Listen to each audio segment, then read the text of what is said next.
Hi friends, ഇന്ന് ഞാൻ നിങ്ങൾക്ക് പരിചയപ്പെടുത്തുന്നത് പാവയ്ക്കയാണ്. പാവർ പന്തൽ കണ്ട് നമ്മളെ മുറ്റത്ത് പടത്തിയിരിക്കുന്നതാണ് പാവയ്ക്ക. കണ്ട ഇതിൽ ഉണ്ടാവുന്ന പാവയ്ക്ക എന്ന് പറഞ്ഞാൽ വളരെ ചെറിയ പാവയ്ക്കയാണ്. നമ്മളെ മുറ്റത്ത് ഇങ്ങനെ പടത്തിയിട്ടിട്ടുണ്ട്. ഇതിൽ കണ്ട വളരെ ചെറിയ പാവയ്ക്കയാണ് ഇതിലുണ്ടാവുന്നത്. കണ്ട് ഇത്ര ഇതിലല്പം കൂടെ വലുതാവും. കണ്ട നമ്മുടെ മുറ്റത്ത് ഇങ്ങനെ പടത്തി ഇട്ടിട്ടുണ്ട്. ഇത് ഒരുപാട് വലുതാവുന്ന പാവയ്ക്കല്ലേ, നമുക്ക് കറി വയ്ക്കാൻ ഇത് നല്ല ടേസ്റ്റാണ്. ഇത് ഔഷധ ഗുണമുള്ളതാണ്.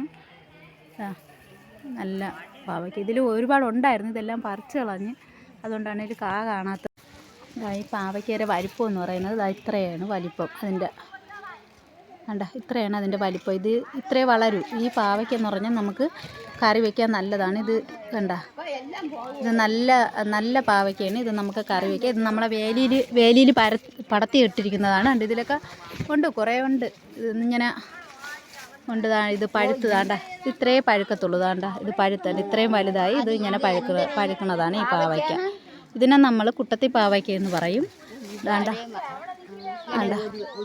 ഇതാണ് നമ്മുടെ പാവയ്ക്കയുടെ വിത്ത്. ഈ വിത്ത് ഇതിനകത്ത് ഇത് വിത്താണ്. ഈ വിത്ത് നമ്മളടുത്ത് പാവി കഴിഞ്ഞാൽ നമുക്കിത് ശരിക്കും ഉണ്ടാവും. ഒരുപാട് വേലിയിൽ പടത്തിയാൽ മതി, ഇത് ഒരുപാടുണ്ടാവും. ഇത് നമുക്ക് എടുത്ത് ഇങ്ങനെ വേലിയിലൊക്കെ പടത്തി നമുക്ക് കറി വയ്ക്കാൻ നല്ല ടേസ്റ്റാണ്. ഇത് നമ്മൾ സാധാരണ നാടൻ പാവയ്ക്ക കറി വയ്ക്കും പോലെ അല്ല, ഇത് നല്ല ടേസ്റ്റുള്ളൊരു സാധനമാണ്, ഒരു പാവയ്ക്കയാണ് ഇത്. ഇത് ഇങ്ങനെ നമ്മളെ മുറ്റത്ത് നമുക്ക് ചെടി പോലെ വളർത്താവുന്നതാണ്. ഇതിൽ ഇങ്ങനെ വളർത്തിയിടാം. ഇതിലൊക്കെ ഉണ്ട്, ഇതിൻ്റെയൊക്കെ ഇടയ്ക്കൊക്കെ നിൽക്കുന്നുണ്ട്. ഓക്കെ ഗൈസ്, അപ്പോൾ നമുക്ക് അടുത്ത വീഡിയോയുമായിട്ട് വീണ്ടും കാണാം.